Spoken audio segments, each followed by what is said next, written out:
Welcome to today's Triple Z. The Triple Z podcast is a daily program that you can use to help you fall asleep each night. Just turn down the volume, lay back, relax, and enjoy as you fall asleep. The Wanderers by Mary Johnston is a novel set in Virginia in the late 18th century. The story follows the lives of two families, the Garth family, who are wealthy landowners, and the Falconers, who are poor but proud. The main characters are Molly Garth and Ralph Falconer, who fall in love despite the differences in their social status. Molly's father, Colonel Garth, disapproves of their relationship and tries to keep them apart. However, when Molly's brother is killed in a duel with a member of the Falconer family, she and Ralph decide to elope. They are pursued by Colonel Garth and the rest of the Garth family, as well as the law.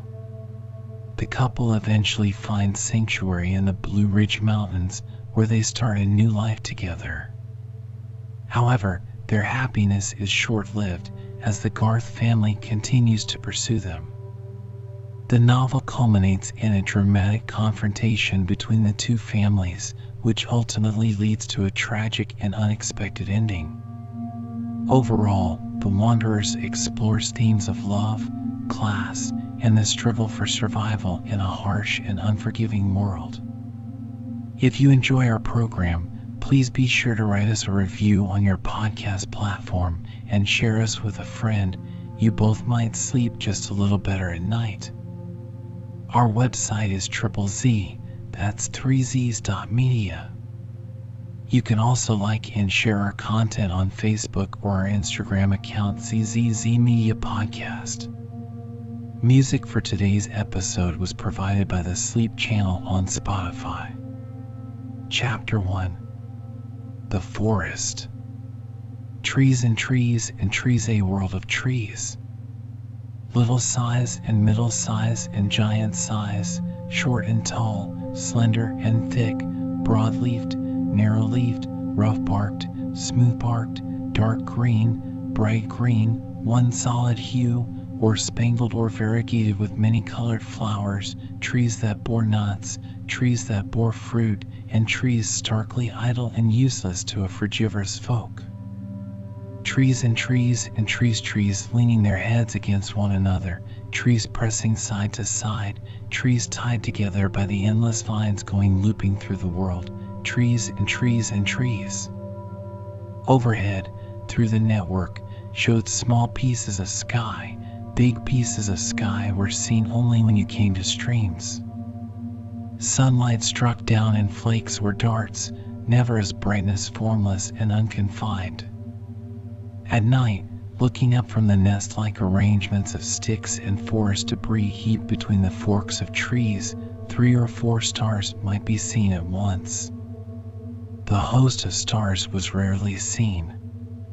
The big animals, going down to the wider streams to drink, might see the heavens, but, as a general thing, the tree folk saw only the forest. As a general thing. Occasionally, in their lives, the horizon inexplicably widened or the zenith went up higher. The big animals stood and walked so that their eyes were not of much use when it came to things on top. The tree folk had learned how to get about differently, and they had hands, and they stood more or less uprightly, and they used their eyes so that they saw things on top as well as things around them, and they were beginning to think, and they had great curiosity. She swung herself down from bough to bough until she touched the black loam and the trampled plants beneath the tree. She had a young one clinging to her neck. The tree was a bad tree. It had rocked and shaken and made a noise all night. She was so angry with it that she turned and struck it with her hands and feet. Then she settled the young one upon her shoulder and went off to a thicket where grew very good fruit. But the day had begun wrong. A lot of other folk were there, too, and they tried to push her away, and though she got her breakfast, it was a poor one, and the crowd was a quarrelsome, scolding crowd. She went off and sat down under a tree and looked at them. A thing happened that, in her individual experience, had never happened before.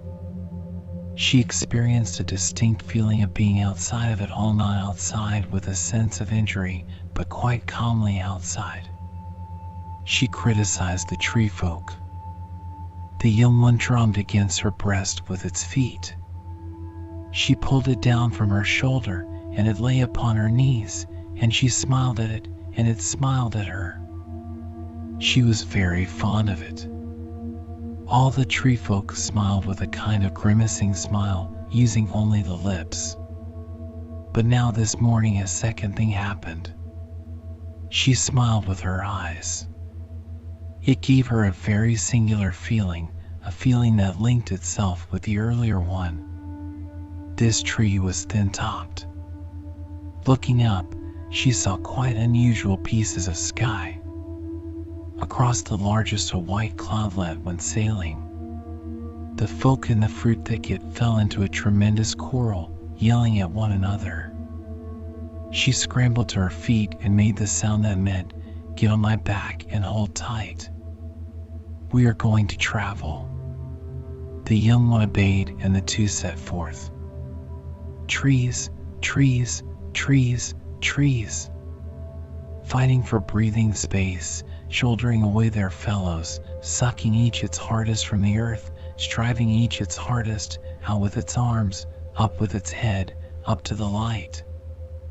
And all tied together with endlessly looping ropes, green and brown and gray, cupped and starred and fringed with purple and orange and white and scarlet. Over all and from all the creepers stretched and dangled. Trees and trees and trees. Helplessly many, chained each to the other. Sometimes she and the young one traveled in the trees and over the stretched brown ropes, and sometimes she made her way through the cane and fern and wild and varied growths that overspread the fat black earth out of which had burst the trees. The colored birds whistled and shrieked, and now and again, in the green gloom, she heard tree folk calling and answering. But she avoided the tree folk. She was still critical. It grew dark in the universal forest. The red and green and orange birds ceased whistling, and the insect people whirring and chirping. The butterflies went to their bark homes. "Off," she said, which meant, "Lightning will flash and thunder will roll, trees will snap, water will come down, and the air will grow cold." It all happened, just in that order. She and the young one found an overhanging rock with a rock floor beneath. They crept into the opening that was like the jaws of a monster and cowered, their faces down. Ugh! The light in sheets and the noise. There was not, this time, much water. She hated water when it came like this, cold and stinging, just as she loved it when it presented itself in pools when one was thirsty and hot with racing through trees. She had not as yet worked it out that it was lovely or hateful according to the angle from which it was approached, that the water apparently did not plan what it should do nor how it should come, and that it was you yourself who accomplished that partition into qualities. If she reasoned at all, it was to the effect that the water very actively cared, now hating and now helping. The young one whimpered and whimpered, and it irritated her, and she beat it. Yelling, it rolled away from her to the other end of the rock floor. And then the bright light and the horrible noise stopped, and the water ceased to dash against her like cold, wet leaves, and the sun came out sudden and strong, and a snake crept over the rock, coiled and darted its head above the young one that was lying sobbing to itself. She saw the snake and she screeched with terror, then she leaped and caught it with both hands just below the head that was flat and pointed like a leaf and dragged it away from the young one. It writhed and lashed about and struck at her, but she held it tighter and tighter and trampled it with her feet and choked it until it was dead. Then she flung it from her over the rock and shivered with her shoulders, and then she gathered up the young one and the two traveled on. They traveled nearly all day, seeing nothing but trees and the plants that hid the soil from sight, and the inhabitants of trees and the folk whose feet had always to be upon the earth. The world was anything but unpopulous. There were beings who flew and beings who climbed and beings who crept or glided and beings who walked four-footed and the tree folk who both walked and climbed. When she came to the hot, still, narrow streams which she crossed by means of the festooned creepers, she saw beings who swam. It grew late. Where was any space for the shadow of a tree to fall, it fell. Always the world was quiet in the great heat of the middle day.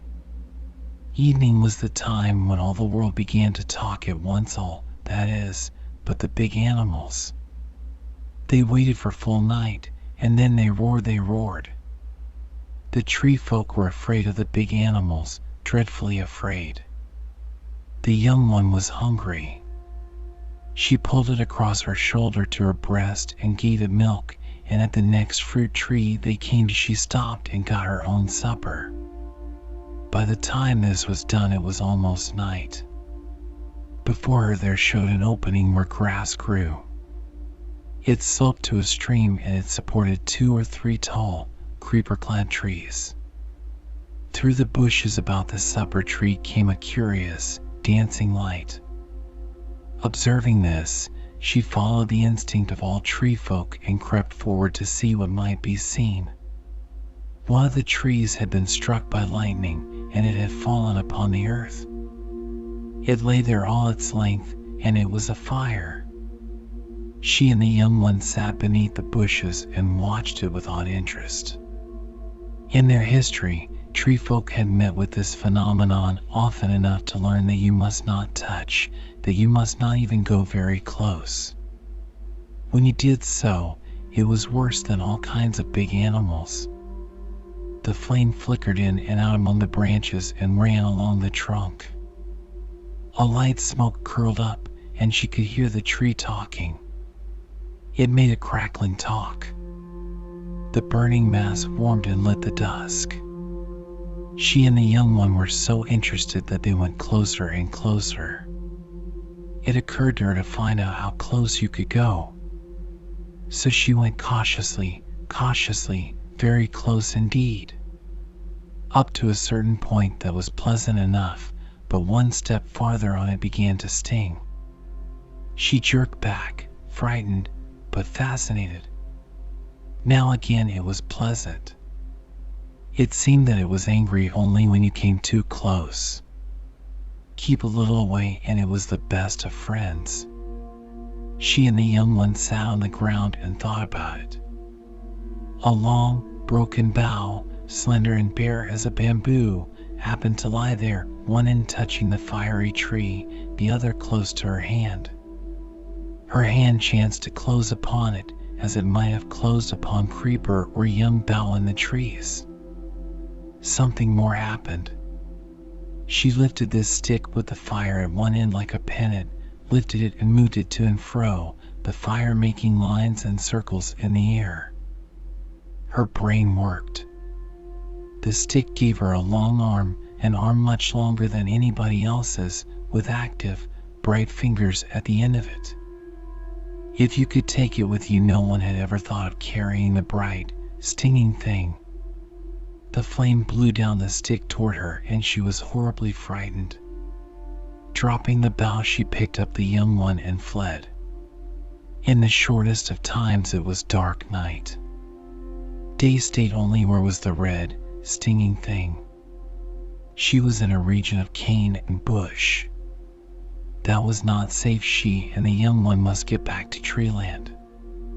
And then, just as she was puckering her brows over this, she heard the big animal.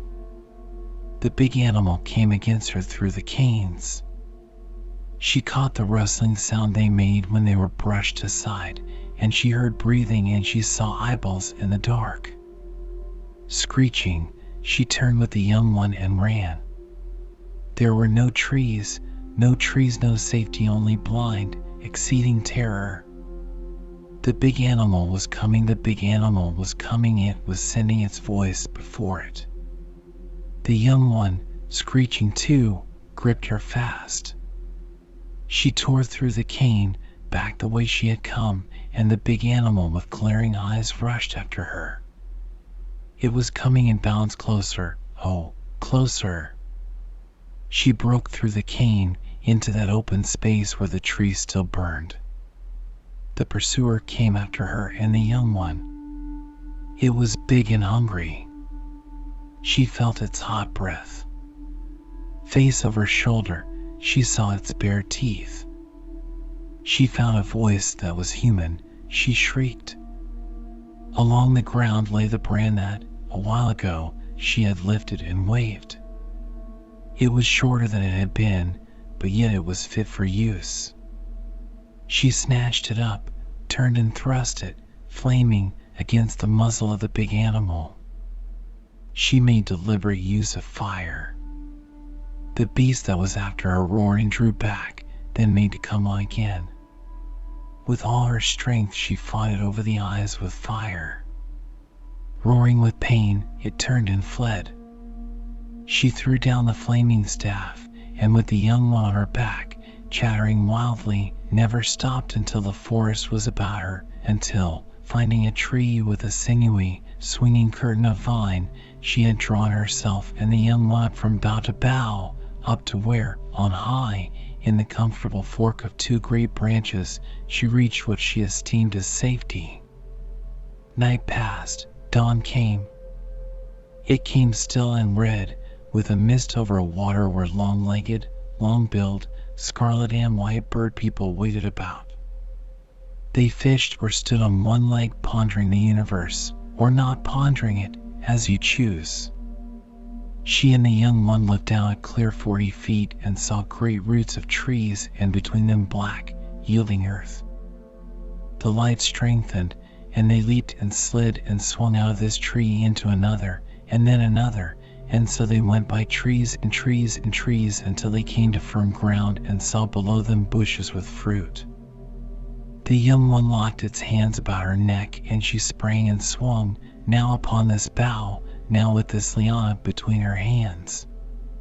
So they came to the ground and the fruit bushes that were all covered with bloomy, purple orbs. It was a good and quiet breakfast. There were creeping folk and flying folk in this part of the world, but she saw and heard no tree folk. She and the young one sat down upon the ground. The young one fell to pulling at some tufts of grass, patting them and making its own range of sounds, but she sat with her chin on her knees and her eyes down. Yet another thing was happening. All tree folk, of course, remembered. Even the big animals did that. Everybody did it. But they did not know that they remembered. They never gave the matter a thought. To their apprehension, each day was taken up de novo. But now not only did she remember, but she was aware that she remembered. Not clearly, of course, only vaguely, but still aware.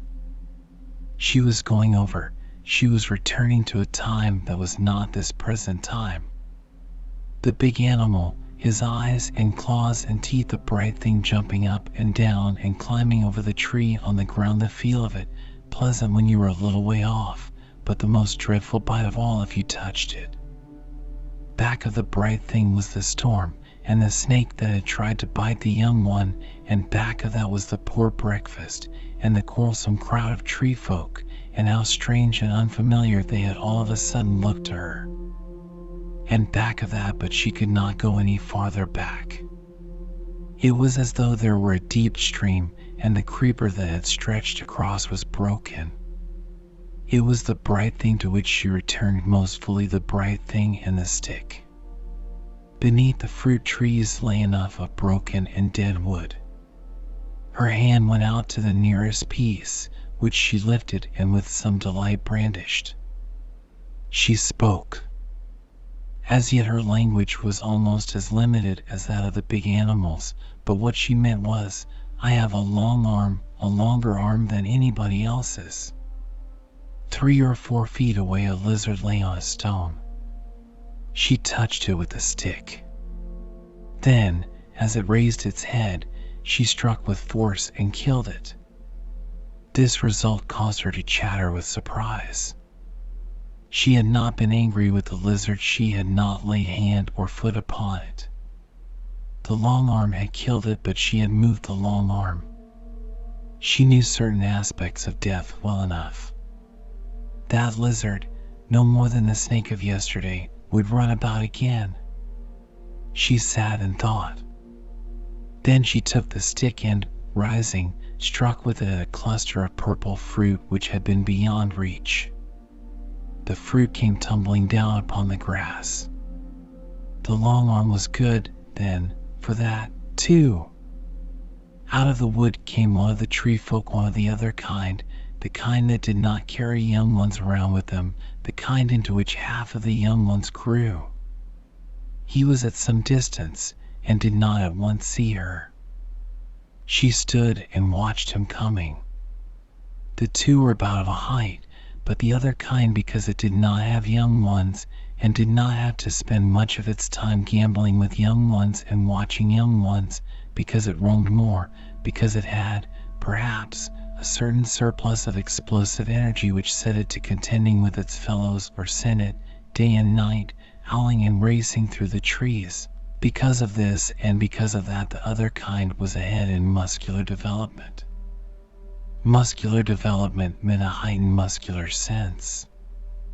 The other kind had, undoubtedly, a somewhat greater delight in movement and action, from which, in the fullness of time, might spring a certain initiative and enterprise, and a vast and various network of results.